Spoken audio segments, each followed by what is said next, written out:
नमस्कार दोस्तों, आपका स्वागत है अपनी YouTube चैनल PFP में। वीकली Q&A सेशन की शुरुआत करते हैं। सबसे पहला क्वेश्चन है, सीक्वेंट साइंटिफिक में क्या करना चाहिए? 49% का लॉस हो रहा है। एवरेज डाउन करे, होल्ड करे या फिर एग्जिट करे? क्या स्मॉल कैप में कोई रैली देखने को मिल सकती है? तो फिलहाल ओवरऑल स्मॉल कैप के बारे में बात करें तो ये सेगमेंट हमें ऊपर जाता हुआ नजर आ सकता है। थोड़ी बहुत प्रॉफिट बुकिंग कंसोलिडेशन के बाद एक अच्छी रैली की पॉसिबिलिटी दिखाई पड़ती है। सीक्वेंट साइंटिफिक के बारे में बात करें तो आपके सामने मंथली चार्ट है। क्लियरली बहुत ज़्यादा गिरावट देखने को मिली है। 340 के लेवल से स्टॉक हमें नीचे आता हुआ नजर आया। 100 रुपए के आसपास ट्रेड कर रहा है। फिलहाल ये ऐसा लेवल है कि यहाँ पर अगर आप एग्जिट भी कर देंगे तो बहुत ज़्यादा गिरावट हो जाएगी, उसके चांसेस भी कम है। बहुत ज़्यादा तेज़ी आएगी, उसके चांसेस भी कम है। ना ही बहुत गिरावट के या फिर बहुत तेज़ी के संकेत फिलहाल चार्ट पर नजर आते हैं। तो आप फिलहाल होल्ड करने के बारे में सोच सकते हैं। 49% का लॉस हो रहा है तो स्टॉप लॉस तो ऑलरेडी आपने फॉलो किया ही नहीं है। यहां पर एक चीज आप कर सकते हैं, अगर ये ऑल टाइम लो तोड़ देता है तो आप यहां से एग्जिट करने के बारे में सोच सकते हैं। इतना रिस्क लिया है तो अभी इतना और आपको रिस्क लेना पड़ेगा, क्योंकि अभी फिलहाल ऐसा लेवल है कोई भी डिसीजन नहीं ले सकते। वेट एंड वॉच करने का समय दिखाई पड़ता है। इंडिया मार्ट में 27% का लॉस हो रहा है। क्या करना चाहिए? LIC में क्या करना चाहिए? डीमैट में अराउंड 50% जा रहे हैं। जितना मैं समझ पा रहा हूं, आपका कहने का मतलब है कि डिलीवरी 50% दिखाई पड़ती है। तो क्या ये FII है या फिर कोई एवरेज डाउन कर रहा है? तो ये तो हम बता नहीं सकते कि भाई FII बाइंग कर रहे हैं या फिर एवरेज डाउन कर रहा है कोई। अगर FII बाइंग करते हैं तो आपको बल्क डील या ब्लॉक डील में पता चल जाता है, या फिर क्वार्टरली बेसिस पर जब अपडेट आता है शेयर होल्डिंग पैटर्न का तब हमें पता चलेगा। इंडिया मार्ट के बारे में बात करें तो इंडिया मार्ट में आप देख पाएंगे यहां पर आपको एक डबल टॉप बनता हुआ नजर आया, उसका ब्रेकडाउन देखने को मिला। उसके बाद अच्छी खासी गिरावट देखने को मिली। फिलहाल यहां पर कुछ भी संकेत नजर नहीं आते हैं कि बहुत ज्यादा गिरावट होगी या तेजी देखने को मिलेगी। लेवल्स के बारे में बात करें तो जब तक ये 5,500 का लेवल नहीं टूट जाता है तब तक के लिए हम यहां पर बुलिश नहीं हो सकते हैं। LIC के बारे में बात करें तो LIC में भी फिलहाल यहां पर गिरावट ही नजर आती है। 800 रुपए का लेवल टूटता हुआ नजर आया, उसके बाद स्टॉक हमें 650 तक आता हुआ नजर आया। फिलहाल ये जो लेवल है अप्रॉक्सीमेटली 720 730 के आसपास का लेवल है। ये लेवल अगर टूट जाता है तो थोड़ी बहुत बुलिशनेस आपको दिखाई पड़ सकती है और 800 तक ये स्टॉक जाता हुआ नजर आ सकता है। पॉली कैब में क्या करंट लेवल पे बाइंग कर सकते हैं? करंट लेवल खराब प्राइस नहीं है, करना चाहें कर सकते हैं। 2350 के आसपास मिलता है तो और अच्छी बात है। बजाज फाइनेंस फिनसर्व में क्या करना चाहिए? Buy sell hold? तो क्लियरली अभी होल्ड करना चाहिए। अगर आपने शेयर लेकर रखे हैं लॉन्ग टर्म के लिए होल्ड कर सकते हैं। अगर आप खरीदना चाहते हैं तो थोड़ी बहुत गिरावट होती है, उसके बाद खरीदेंगे तो ज़्यादा अच्छा रहेगा, क्योंकि एक ऑलरेडी अच्छा खासा रनअप हमें देखने को मिला है। इंडिया मार्ट के बारे में फिलहाल ही हमने डिस्कस किया। इन्फो एज के बारे में बात करें तो यहाँ पर भी फिलहाल वेट एंड वॉच करेंगे तो ज्यादा बेहतर रहेगा। 5,000 के ऊपर जाता है तो कोई अच्छी खासी बाइंग हम कर सकते हैं। मार्केट में आप पिछले 5 सालों से मार्केट को वॉलेटिलिटी को आपने देखा है तो यहां पर कभी लगता है कि निफ्टी ETF या म्यूचुअल फंड में ही निवेश कर देना चाहिए। तो क्या ये लॉन्ग रन के लिए अच्छा रहेगा? तो आपने देखिए जो क्वेश्चन पूछा है ना, उसी में आपको आंसर मिल जाएगा। आपने खुद कहा 5 साल से मार्केट में आप वॉलेटिलिटी को देख रहे हैं। 5 साल पहले निफ्टी कहां था और 5 साल बाद मतलब अभी निफ्टी कहां चल रहा है, आपको अपना आंसर मिल जाएगा कि आपको निफ्टी के ETF में या फिर इंडेक्स फंड में इन्वेस्ट करना चाहिए या नहीं करना चाहिए। निफ्टी 20 में अगर आप लॉन्ग टर्म के लिए निवेश करते हैं 10 से 12% से कंपाउंडिंग आपको मिल सकता है। क्या निफ्टी 20 का कौन सी कंपनी का लेना चाहिए, मतलब कौन सी AMC का लेना चाहिए? 10-12% ईजिली एक्सपेक्ट कर सकते हैं। अगर इकोनॉमी अच्छी रहती है तो 15% तक भी हम एक्सपेक्ट कर सकते हैं। और यहाँ पर कौन सी कंपनी का, कौन सी AMC का? तो निफ्टी 20 अच्छा है, जहाँ पर वॉल्यूम भी अच्छा दिखाई पड़ता है। निफ्टी 20 एक्चुअली नैम इंडिया का है, तो निफ्टी 20 में आप निवेश करने के बारे में सोच सकते हैं। बोरोसिल रिन्यूएबल क्या और भी ज़्यादा नीचे जा सकता है? क्या हमें ये 600 तक आता हुआ नजर आ सकता है? और टाटा LXC में क्या करना चाहिए? उसके फ्रेश एंट्री क्या होनी चाहिए? तो बोरोसिल में आप देख पाएंगे फिलहाल यहाँ पर गिरावट ही नजर आती है। आपको एक ब्रेकआउट देखने को मिला, ये ब्रेकआउट फेल होता हुआ नजर आया। यहाँ पर एक ट्रेंड लाइन आपको नजर आएगी, ये ट्रेंड लाइन भी फिलहाल आपको टूटती हुई नजर आती है। तो क्लियरली स्टॉक में वीकनेस देखने को मिल रही है। स्टॉक ईजिली आपको 500 तक आता हुआ नजर आ सकता है, उसके बाद 400 रुपए का लेवल भी आपको दिखाई पड़ सकता है। टाटा LXC के बारे में बात करें तो यहां पर तो मैं बहुत टाइम से वेट कर रहा हूं कि अभी थोड़ा बहुत बियरिशनेस आएगा, लेकिन स्टॉक गिरता ही नहीं है। मैं एक्चुअली 2021 के एंड से वेट कर रहा हूं। यहां पर एक बड़े टाइम फ्रेम पे एक ट्रेंड लाइन दिखाई पड़ती है। पिछले 2 साल से ये ट्रेंड लाइन चल रही है, जब से कोविड के बाद की रिकवरी आई है। तो मैं एक्सपेक्ट कर रहा था कि यहाँ पर शायद ब्रेकडाउन होगा, यहाँ पर भी नहीं हुआ, यहाँ पर भी नहीं हुआ, यहाँ पर भी आपको देखने को नहीं मिला और स्टॉक कंटिन्यूसली ऊपर जा रहा है। तो मैं तो पर्सनली काफ़ी टाइम से वेट कर रहा हूँ, लेकिन ज़्यादा गिरावट नहीं हो रही है। वैल्यूएशन इसके हाई चल रहे हैं, 100+ के पीई रेशियो पे ट्रेड कर रहा है। तो जब तक टेक्निकली स्ट्रांग है, छोटे स्टॉप लॉस के साथ हम काम करने के बारे में सोच सकते हैं। मुझे इतने भागे हुए स्टॉक में बहुत बड़ा यहाँ पर विदाउट स्टॉप लॉस काम करने में झिझक इसीलिए होती है क्योंकि कई बार देखा है बहुत ज़्यादा स्टॉक कोई भाग जाता है तो रीज़न कोई भी मार्केट ढूंढ ही लेता है उसको गिराने के लिए। बहुत ही रेयर केस में होता है कि इतनी बड़ी रैली के बाद स्टॉक वहां पर टिक जाता है और फिर से आपको बड़ी रैली की शुरुआत होती हुई नजर आती है। मैंने तो 2 ही स्टॉक में देखा है, एक है आइसर मोटर और दूसरा है ब्रिटानिया। वो आपको काफ़ी ज़्यादा लंबे समय तक टिकते हुए नजर आए ऊपर के लेवल पे। बाकी जितने भी स्टॉक देखे जनरली ऊपर जाते हैं, इतने भागते हैं, तो वहां पर आपको कॉन्सोलिडेशन और उसके बाद गिरावट देखने को मिल जाती है। तो छोटे स्टॉप लॉस के साथ काम कर सकते हैं। 9000 का लेवल एक अच्छा लेवल रहेगा जहां पर आपको अगर छोटे स्टॉप लॉस के साथ मौका मिलता है तो एंट्री ले सकते हैं। कैम्स के प्रमोटर ने सेलिंग की है तो कैम्स में क्या करना चाहिए, और वर्लपूल आपने 2100 पे खरीदा है, 2000 पे रेजिस्टेंस है, तो क्या करना चाहिए। तो कैम्स में फिलहाल तो यहां पर वीकनेस दिखाई पड़ती है। जब तक ये स्टॉक हमें 2600 के ऊपर जाता हुआ नजर नहीं आता तब तक के लिए खरीदारी तो नहीं करनी है। 2000 का लेवल एक इंपॉर्टेंट लेवल था, यहां पर थोड़ा बहुत टाइम स्पेंड किया लेकिन वापस वीकनेस की सिचुएशन ही दिखाई पड़ती है। अब देख पाएंगे 2500 पे रेजिस्टेंस लेके स्टॉक नीचे आया, एक डोजी कैंडल बनाई, फिर से आपको गिरावट कंटिन्यू रहती हुई नजर आती है। तो मेरे हिसाब से खरीदारी की जल्दबाजी नहीं करनी चाहिए। अगर आपने ऑलरेडी शेयर्स लेकर रखे हैं तो यहां पर एग्जिट करना चाहें तो करने के बारे में सोच सकते हैं। 2000 के नीचे जाता है तो एग्जिट किया जा सकता है, ऐसा मेरा मानना है। वर्लपूल में क्या करना चाहिए, तो वर्लपूल में आप देख पाएंगे 2000 का लेवल काफ़ी ज़्यादा स्ट्रॉन्ग रेजिस्टेंस है। 2000 का इनफैक्ट ये 1900 से करके ही रेजिस्टेंस लगना शुरू हो जाएगा, तो चाहे आप एग्जिट करने के बारे में सोच सकते हैं। अगर 2000 के ऊपर सस्टेन हो जाता है तो हम कभी भी री एंटर हो सकते हैं, लेकिन अगर रेजिस्टेंस लेके वापस नीचे आ गया तो हमेशा आपको एक धोखा रहेगा कि निकाल दिया होता तो अच्छा रहता। तो आपको यहाँ पर एग्जिट करना है तो करने के बारे में सोच सकते हैं, लेकिन ये तैयारी रखनी है, मेंटली आपको ये प्रिपेयर रहना है कि भाई मैं बेच रहा हूँ लेकिन ये 2000 के ऊपर का ब्रेकआउट भी दे सकता है। अगर ऐसा होता है तो मैं वापस एंटर कर लूंगा। अगर आप प्रिपेयर हैं ये करने के लिए तो आप 2000 पे एग्जिट कर सकते हैं।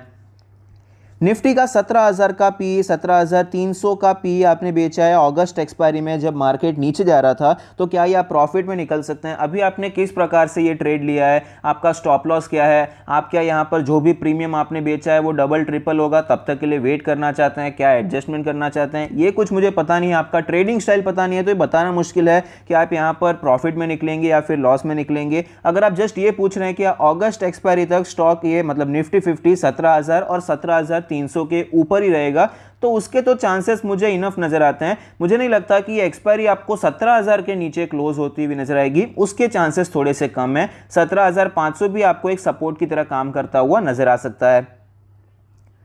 सर मेरी होल्डिंग में 45% LTI और LTTS की है, तो क्या यह दोनों पर लॉन्ग टर्म व्यू क्या रहेगा और क्या ये विप्रो इन्फोसिस बन सकता है। तो देखिए विप्रो या इन्फोसिस बनेगा ये बताना तो ऑफकोर्स मेरे लिए काफ़ी ज़्यादा मुश्किल है, लेकिन अगर ये बन भी जाता है, मान लीजिए मुझे लगता है कि ये बन भी जाएगा, तो भी 45% तो बहुत ज़्यादा हो गया। इतना ज़्यादा एलोकेशन तो किसी भी एक सेक्टर में या एक स्टॉक में नहीं करना चाहिए, इसे आप रिड्यूस करने के बारे में सोच सकते हैं। गेल, IRCTC, विप्रो में क्या करना चाहिए, तो गेल में तो मेरे हिसाब से अभी फिलहाल कोई खास अपॉर्चुनिटी नजर नहीं आती है। एज ए ट्रेडिंग पर्सपेक्टिव वैसे भी बात करें तो ये जो NTPC, गेल, ये जो 100, 150, 200 रुपए वाले शेयर रहते हैं वहां पर थोड़ी सी वॉल्यूम कम हो जाती है, और उसमें भी जो PSU स्टॉक है वहां पर थोड़ा सा मुश्किल हो जाता है। IRCTC में ऑलरेडी एक अच्छी रैली देखने को मिली है, कॉन्सोलिडेट करके वापस ऊपर जाता है तो और भी अच्छा रहेगा। विप्रो के बारे में बात करें तो ये मेरे हिसाब से इंटरेस्टिंग है, कंटिन्यूस गिरावट देखने को मिली। यहां पर आप देख पाएंगे आपको एक W का ब्रेकआउट देखने को मिला है और उसी लेवल पे स्टॉक सस्टेन करता हुआ नजर आता है। तो अगर ये 450 के ऊपर चला जाता है तो ये काफ़ी ज़्यादा अच्छी बात रहेगी, यहाँ से आपको एक रैली दिखाई पड़ सकती है और स्टॉक हमें 500 तक जाता हुआ नजर आ सकता है।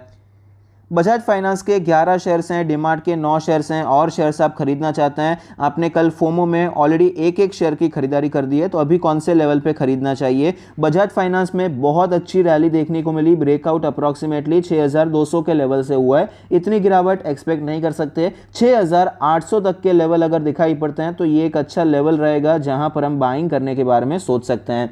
डीमार्ट के बारे में बात करें तो डीमार्ट में 4000 का लेवल एक अच्छा लेवल यहां पर नजर आता है। 4000 से करके 4100 अगर आपको नजर आता है तो यहां पर आप खरीदारी कर सकते हैं।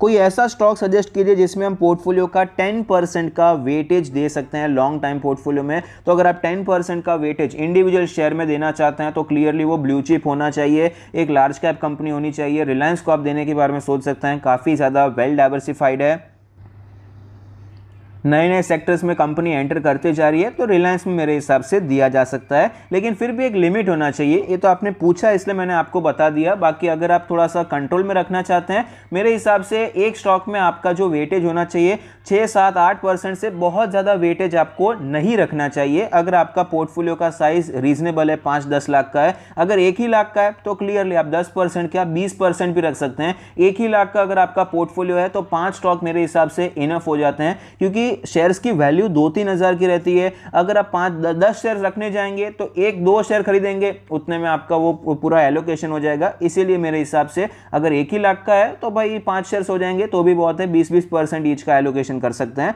रीजनेबल है आपका 5-10 लाख का तो 7-8% मैक्सिमम आपको एक स्टॉक में करना चाहिए।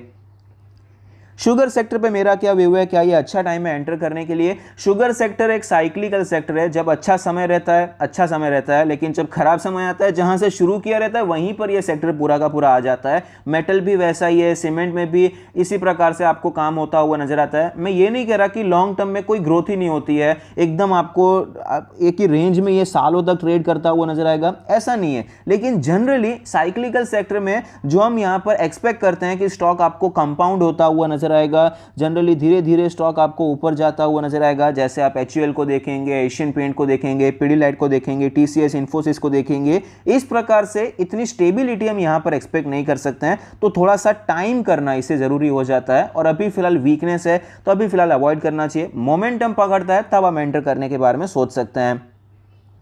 बजाज स्प्लिट कब तक एक्सपेक्टेड है? तो सितंबर एंड तक तो एक्सपेक्टेड है, मैंने कुछ पढ़ा था 26 सितंबर शायद ये डेट है, तब तक कॉर्पोरेट एक्शंस अब यहाँ पर कंप्लीट करने की उनकी तैयारी दिखाई पड़ती है।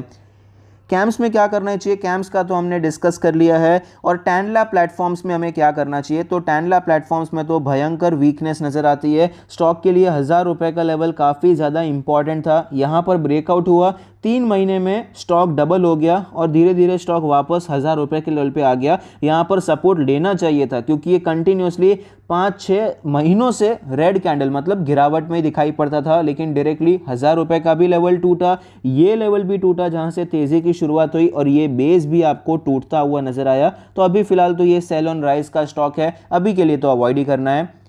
मोतीलाल ओसवाल की जो तेजी मंदी ऐप है उसके बारे में आपका क्या व्यू है? तो देखिए, तेजी मंदी app actually small cap type का है, उसमें एक डेजिग्नेटेड पोर्टफोलियोज रहते हैं जिसमें आप निवेश कर सकते हैं। ओवरऑल अच्छा एप्लीकेशन है, मैंने पर्सनली यूज़ नहीं किया है, यहाँ पर आप यूज़ कर सकते हैं। तेजी मंदी ऐप के रिव्यूज़ तो मैंने पढ़े हैं, वो काफ़ी अच्छे नज़र आते हैं। टाइप ऑफ अगर आपने स्मॉल कैप यूज़ किया रहेगा, बस उसी प्रकार से कुछ सर्विसेज रहती हैं, पोर्टफोलियो डिज़ाइन करके देते हैं, आप पोर्टफोलियो में डायरेक्टली वहाँ पर निवेश करते हैं। Sir please tell about your daily routine, how you manage everything that will motivate all of us. देखिए, मेरा डेली रूटीन ऐसा कुछ है नहीं कि मैं मोटिवेट कर पाऊँ, मैं खुद अभी दूसरे के डेली रूटीन देखकर मोटिवेट होता हूँ, तो इसमें तो मेरे हिसाब से कुछ बताने जैसा है नहीं। तो IT सेक्टर नेक्स्ट मंथ में कैसा परफॉर्म करेगा? तो नेक्स्ट मंथ मैं तो काफ़ी ज़्यादा यहाँ पर पॉजिटिव हूँ IT को लेकर। IT में यहाँ पर ऑलरेडी अच्छी खासी गिरावट हो चुकी है, ये गिरावट हुई, आपको यहाँ पर एक W पैटर्न देखने को मिला, डबल बॉटम के बाद ब्रेकआउट देखने को मिला, 2 हफ्ते ठीक ठाक मोमेंटम, बहुत स्ट्रॉन्ग मोमेंटम भी नहीं, और मेरे हिसाब से ठीक भी है, क्योंकि इमीडिएट रेजिस्टेंस थोड़ा सा नज़दीकी था। लेकिन देखिए, उसी इमीडिएट रेजिस्टेंस पे ऑलरेडी 2 हफ्तों से आपको मोमेंटम देखने को नहीं मिला है। निफ्टी IT आपको कंसोलिडेट करता हुआ नजर आता है, तो ये जो हाई है अगर ये क्रॉस हो जाता है तो आपको एक अच्छी रैली देखने को मिल सकती है। 32,500 तक आपको निफ्टी IT जाता हुआ नजर आ सकता है। तो नेक्स्ट मंथ के लिए क्लियरली मेरा व्यू तो पॉजिटिव है, लेकिन ये हाई टूटना यहाँ पर ज़रूरी हो जाता है। अगर लो टूटता है, थोड़ी बहुत गिरावट हम एक्सपेक्ट कर सकते हैं, ज़्यादा गिरावट तो यहाँ पर भी मैं एक्सपेक्ट नहीं कर रहा हूँ। मेरे हिसाब से तेज़ी के चांसेस ही ज़्यादा नज़र आते हैं, क्योंकि अभी फिलहाल मार्केट में माहौल काफ़ी अच्छा चल रहा है। भले ही फ्राइडे को हमें गिरावट देखने को मिली, लेकिन ओवरऑल सेंटीमेंट अगर आप देखेंगे, अगर आपने निफ्टी का एनालिसिस किया रहेगा और साथ ही साथ अगर आप पूरे मार्केट का एनालिसिस करते हैं, कमोडिटीज देखते हैं, करेंसीज देखते हैं, साथ ही साथ आप अलग अलग सेगमेंट मतलब मिड कैप, स्मॉल कैप और अलग अलग सेक्टर्स देखते हैं तो आपको पता चलेगा ओवरऑल मार्केट में अच्छा समय चल रहा है और अभी निफ्टी को संभालने की कोशिश की जाएगी। बैंकिंग काफी भाग चुका है, ऑटो काफी भाग चुका है, वहां पर प्रॉफिट बुकिंग के चांसेस रहते हैं, लेकिन आईटी में तेजी आ सकती है। इसके चलते निफ्टी को संभालने की कोशिश हो सकती है, इस प्रकार से कुछ किया जा सकता है। तो मैं तो यहां पर पर्सनली पॉजिटिव हूं।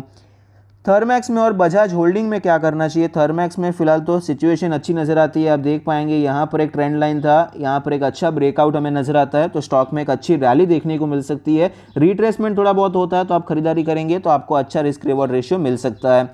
बजाज होल्डिंग के बारे में बात करें तो ये अपने एक रेजिस्टेंस पे चलता हुआ नजर आता है, 5,500 5,700 ये जोन एज ए रेजिस्टेंस हमें देखने को मिला है। तो यहाँ पर कॉन्सोलिडेट करके अगर ऊपर जाता है तो स्टॉक हमें 6,500 तक जाता हुआ नजर आ सकता है।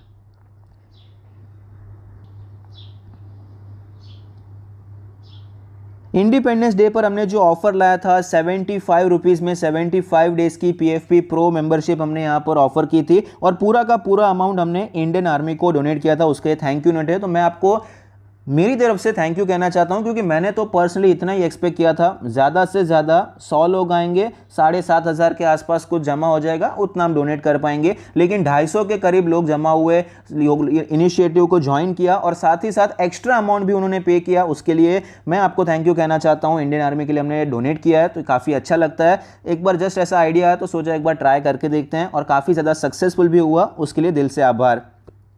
योर व्यूज ऑन नौकरी, तो नौकरी में फिलहाल आप देख पाएंगे चार्ट पैटर्न किस प्रकार का दिखाई पड़ता है। हैवी सेल ऑफ हमें यहाँ पर देखने को मिला है, स्लोली स्टॉक हमें रिकवर होता हुआ नजर आता है। यह सेल ऑफ काफ़ी ज़्यादा स्ट्रांग है, रिकवरी काफ़ी ज़्यादा यहाँ पर स्लो देखने को मिली है। तो ये रिकवरी पे हम ज़्यादा भरोसा नहीं कर सकते हैं, ये एक प्राइस पॉइंट है। प्राइस एक्शन में आप ये पॉइंट नोट करके रखिए, जब भी कोई बड़ी तेज़ी देखने को मिले उसके बाद अगर धीरे धीरे स्टॉक नीचे आता है तो वो गिरावट पे ज़्यादा विश्वास नहीं रखना है, वापस तेज़ी आ सकती है। बस उसी प्रकार से हैवी गिरावट हुई है तो यहां पर धीरे धीरे स्टॉक ऊपर गया है तो तेजी पे विश्वास नहीं रख सकते, आपको सडन सेल ऑफ कभी भी देखने को मिल सकता है। विश्वास कब करना है? जब ये हाई आपको टूटता हुआ नजर आए, उसके ऊपर स्टॉक सस्टेन हो जाए तो हम मान सकते हैं कि स्टॉक में ओवरऑल एक स्ट्रेंथ बढ़ती हुई नजर आई है। इसीलिए नौकरी पे मेरा व्यू क्या है, 4,000 का लेवल भी इंपॉर्टेंट था। 4,000 के लेवल से आपको एक ब्रेकआउट यहां पर देखने को मिला, सपोर्ट लेकर वापस ये ऊपर भी गया है। तो यहां पर जब तक ये स्टॉक 4,000 के ऊपर है अच्छी बात है, कोई टेंशन लेने वाली बात नहीं है, लेकिन जब तक ये स्टॉक 5,000 या ये 4,800 ये जोन के नीचे ट्रेड कर रहा है तब तक ज़्यादा खुश भी नहीं होना चाहिए। तो वेट एंड वॉच यहाँ पर करना चाहिए। अगर ये 4,000 के नीचे चला जाता है तो वापस यहाँ पर गिरावट अच्छी खासी हो सकती है और तेज़ी के चांसेस कम हो जाएंगे। सस्टेन हो जाता है, 5,000 के ऊपर चला जाता है तो हम बुलिश हो सकते हैं, ये स्टॉक अपने ऑल टाइम हाई की तरफ बढ़ सकता है। Sir now onwards is it sell on rise market? मुझे ऐसा नहीं लगता है सेल ऑन राइज मार्केट है। अभी जैसा कि मैंने बताया कमोडिटी, करेंसी सब कुछ देखते हुए अभी फिलहाल फिर भी माहौल ठीक है। करेंसी से इतना ठीक नहीं लग रहा है, फिर भी करेंसी में डॉलर फिर भी स्ट्रांग हो रहा है, रुपी वीक हो रहा है, लेकिन कमोडिटी से अच्छी न्यूज़ आ रही है, अच्छे संकेत मिल रहे हैं कमोडिटी से और दूसरे सेक्टर सेगमेंट ये सब अच्छा परफॉर्म कर रहा है। तो सेल ऑन राइज वाला मार्केट एकदम शॉर्ट टर्म के लिए, इंट्राडे में अगर आप बात करेंगे तो आप यहाँ पर 15 मिनट पे आवरली चार्ट पे ट्रेड कर सकते हैं, उस हिसाब से सेल ऑन राइज है, लेकिन डेली चार्ट पे अब भी मार्केट स्ट्रांग नजर आता है। मेरे पास प्रिंस पाइप भी है और एस्ट्रल भी है, क्या दोनों रखना चाहिए या फिर एक को निकाल देना चाहिए? चाहिए तो आप एक को निकाल सकते हैं, डिपेंड करता है आपका पोर्टफोलियो कितना बड़ा है। अगर बहुत बड़ा भी रहता है तो भी अगर आप अच्छा खासा स्टडी कर सकते हैं स्टॉक का, मेरे हिसाब से एक ही रखना चाहिए। पोर्टफोलियो थोड़ा बहुत कॉन्सेंट्रेट करना जरूरी हो जाता है, एक सेक्टर से ज़्यादा एक दो स्टॉक ही होने चाहिए। अगर आप यहाँ पर अच्छा खासा एनालिसिस, फंडामेंटल एनालिसिस अगर आपको आता है तो की बात है, नहीं आता है तो थोड़ा डाइवर्सिफाई करना जरूरी है, अपने रिस्क को रिड्यूस करना जरूरी है। इन्फोसिस है आपके पास लार्ज आईटी में, लार्ज कैप आईटी में, तो क्या आप यहाँ पर एलटीआई में शिफ्ट हो सकते हैं? आप 10 साल के लिए इन्वेस्टेड रहना चाहते हैं, अभी आपके पास एलटीआई एलटीटीएस दोनों है तो आपका रिस्क बढ़ जाएगा, एक ही सेक्टर एक ही ग्रुप में आपका रिस्क बढ़ जाएगा एलएनटी ग्रुप में। तो ये तो क्लियरली आपने सही सोचा है, इसीलिए मेरा मानना है आप चाहें एलटीटीएस को रख सकते हैं। एलटीआई जैसी जो आईटी कंपनीज हैं आपको दूसरी मिल जाएगी, लेकिन एलटीटीएस जैसी कंपनीज कम मिलेगी आपको, ये टेक्नोलॉजी कंपनी है, ऐसी कंपनीज मार्केट में कम लिस्टेड हैं, जबकि आईटी कंपनीज बहुत सारी लिस्टेड हैं। तो एलटीआई की जगह पर आप दूसरी कोई कंपनी सिलेक्ट करने के बारे में सोच सकते हैं। दूसरी कोई कंपनी को आप स्टडी कर सकते हैं, कोफोर्ज को आप स्टडी करना चाहें उसे आप परसिस्टेंट सिस्टम को स्टडी कर सकते हैं, हालांकि वो भी एक्चुअली एकदम आईटी कंपनी नहीं है, एलटीटीएस के टाइप की कंपनी हो जाती है। कोफोर्ज को आप स्टडी करने के बारे में सोच सकते हैं।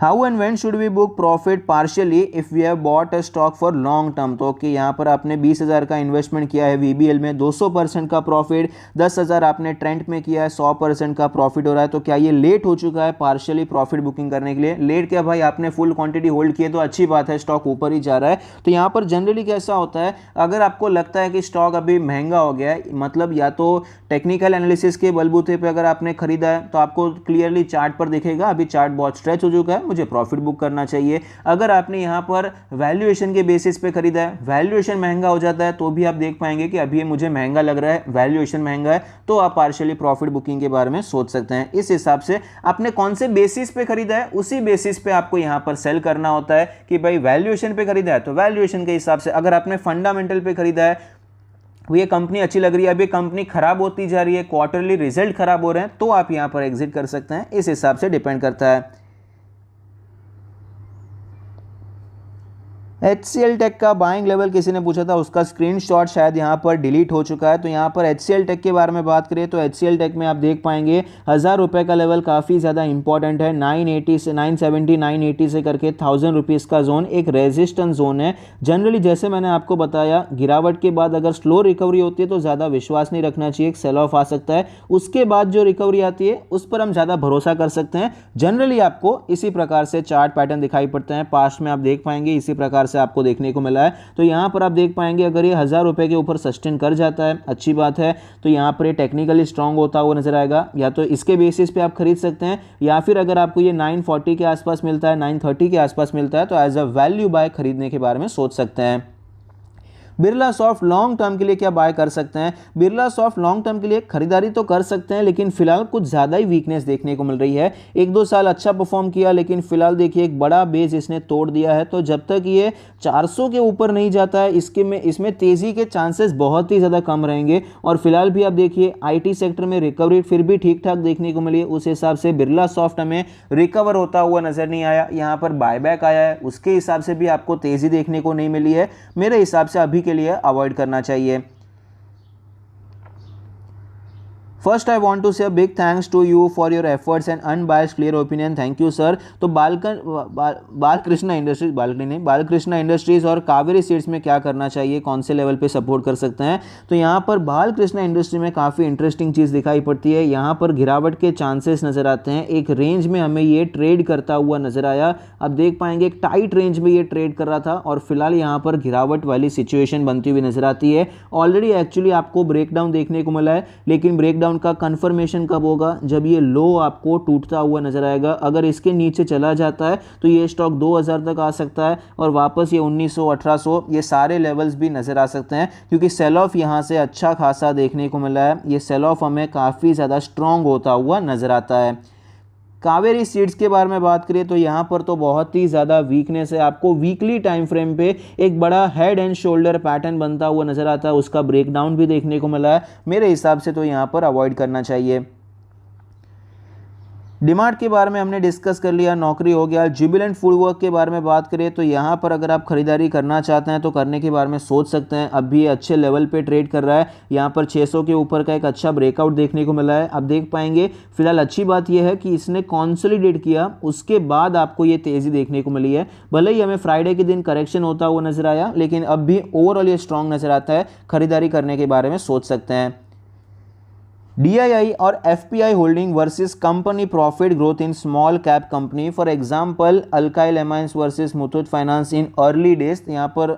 यहाँ पर मैं जो समझ पा रहा हूँ उसके हिसाब से ये बताना चाहते हैं कि भाई स्मॉल कैप कंपनी में हमें प्रॉफिट की ग्रोथ पे फोकस करना चाहिए या फिर उसके शेयर होल्डिंग पैटर्न पे, क्योंकि जनरली जो स्मॉल कैप कंपनीज होती हैं वहाँ पर आपको शेयर होल्डिंग पैटर्न में प्रमोटर ही नजर आएंगे, और बाकी होंगे retail and other category. Mutual fund FII बहुत ही ज़्यादा छोटी मात्रा में रहते हैं, ज़्यादा पैसा वहाँ पर उनका लगा नहीं रहता है। तो हमें क्या करना चाहिए? देखिए ज़रूरी नहीं है कि FII होंगे तो ही कंपनी अच्छी है। सिर्फ प्रमोटर और रिटेल रहते हैं तो वो कंपनी खराब हो जाती है, ऐसा बिल्कुल भी नहीं है। ये जो कंपनीज के आपने नाम लिए क्लियरली आपको ऐसी सिचुएशन नजर आती है, लेकिन बात है रिस्क कैपिटल की, बात है अपने लेवल ऑफ एनालिसिस की। हम क्या कंपनीज को एनालाइज कर पाएंगे ठीक से जो लेवल से FIS कर पाते हैं? अगर हम कर पाते हैं अच्छी बात है, हम यहाँ पर निवेश करने के बारे में सोच सकते हैं। रिस्क फैक्टर यहाँ पर ज़्यादा रहता है, स्मॉल कैप्स हैं, छोटी कंपनीज हैं, इंस्टीट्यूशंस यहाँ पर कम नज़र आते हैं, तो थोड़ा बहुत आपको यहाँ पर ऑपरेटर एक्टिविटी भी बढ़ती हुई नज़र आ सकती है। इसके लिए भी आपको तैयार रहना पड़ता है। और मेन तो भाई यही है कि अगर FIS निवेश करते हैं तो हमारे लिए एक सेंस ऑफ सिक्योरिटी हो जाता है कि भाई उसने कुछ तो सही देखा होगा इसीलिए निवेश किया है, हम फिर ऊपर थोड़ा बहुत अपना स्टडी करके निवेश कर सकते हैं। लेकिन अगर बिल्कुल इंस्टीट्यूशन नहीं है तो हमें यहाँ पर बहुत ही ज़्यादा स्टडी करना पड़ता है, कंपनी में क्या अच्छा है कि मैं निवेश करूँ, क्यों यहाँ पर FIS और DIS का निवेश नहीं है, बहुत कुछ देखना पड़ता है। तो इसलिए यहाँ पर वर्सेस वाली कोई बात ही नहीं है, डिपेंड करता है अपने ऊपर कि अपना लेवल ऑफ एनालिसिस कितना ज़्यादा स्ट्रांग है या कितना ज़्यादा वीक है। आई होप आपको ये वीडियो पसंद आता है। Thank you, stay happy, happy investing.